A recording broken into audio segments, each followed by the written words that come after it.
Hey guys, today we'll be looking at this problem, red-blue operations. Now, to summarize what the problem says, it says that you're given an array of numbers. At the start, each number is colored red. Now, imagine a series of moves where you start at move 1, and on move I, you can either go to any red number and add I to it, and then paint it blue, or you can go to any blue number, minus I from it, and then paint it red. Now, you're given Q queries, where each query is basically asking you the question, after you do the moves 1 to the query number, which is K, what is the maximum value of the minimum number of the array? So, in other words, what is the largest number such that you can guarantee every number of the array is at least bigger than or equal to? Right, so that's a lot of information, so let's break it down. Before we continue, let's get rid of a few edge cases first. If there's only one number, well, it starts off red, and we have to do the queries or the moves on that one number. So, after we do an operation, we get like +1, -2, +3, -4, +5, and so on. And if you do the calculation, the change after the cates of this operation is +1, -1, +2, -2, +3, and so on.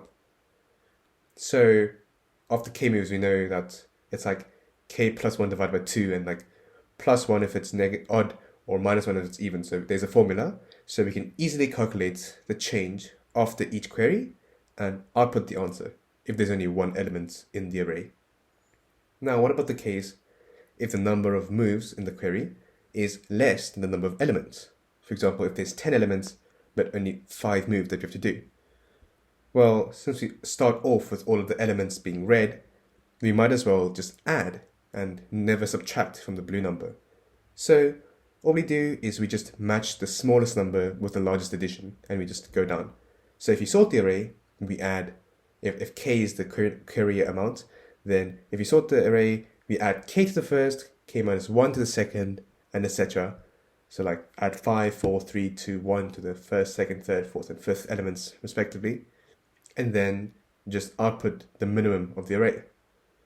We can pre-calculate these beforehand because we can just keep track of the minimums as we loop through and add 1 to the previous minimum as we go along, because that's what we're doing. We're just adding 1 to all the previous elements before going to the next one, and then adding all. That's how you get the consecutive additions.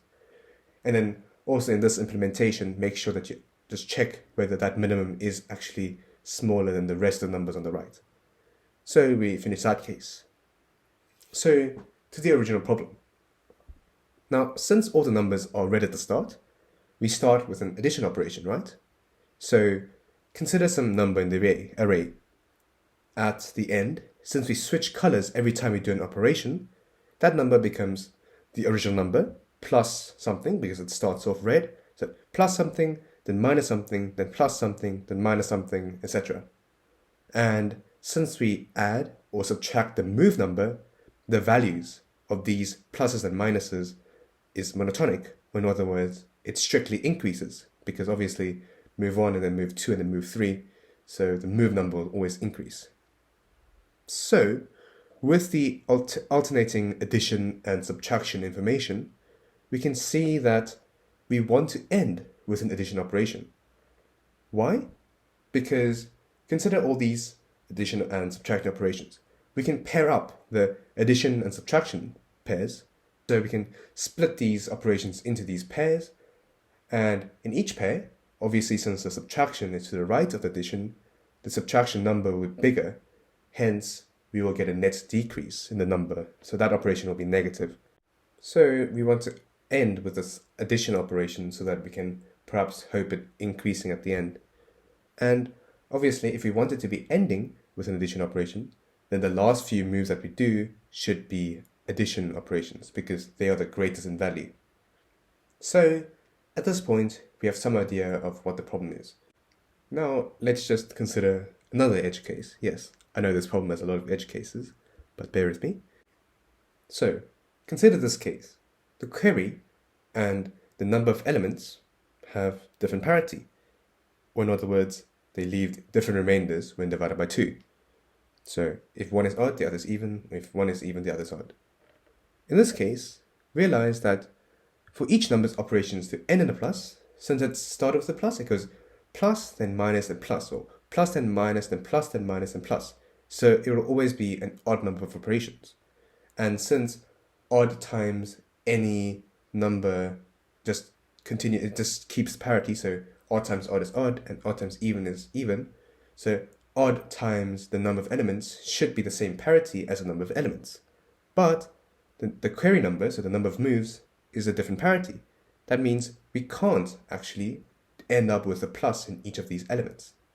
So one of these elements must end up with a negative.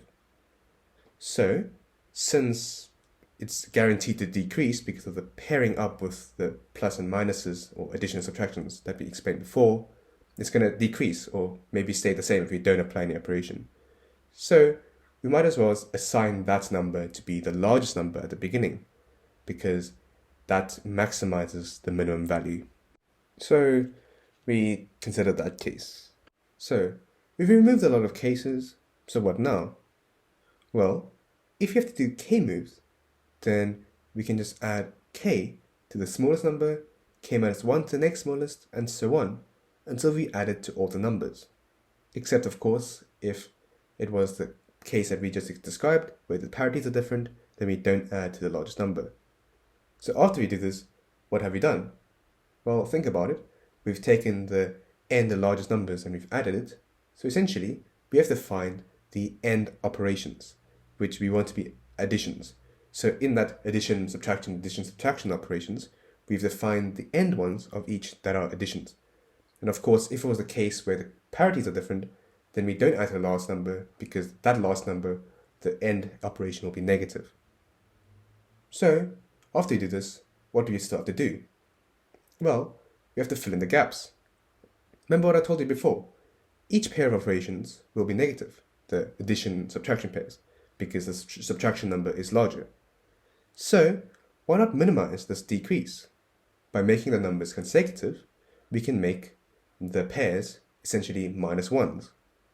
This proves that this is the most efficient, as if it's going to decrease, it has to decrease more than or equal to minus 1, so we might as well make it minus 1.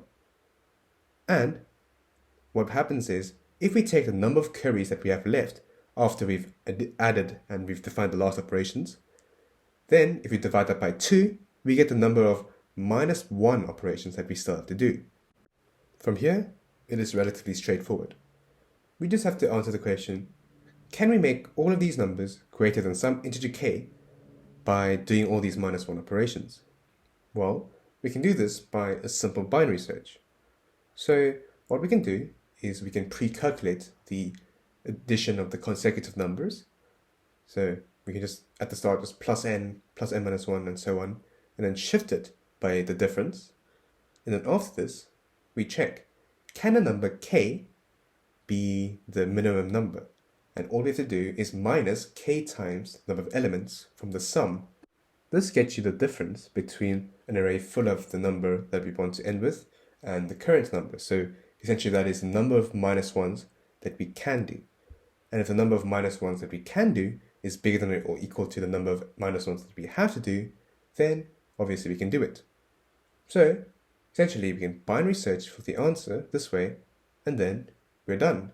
That is how you solve the question. Right, thank you guys for listening to the solution, and I hope you enjoyed it.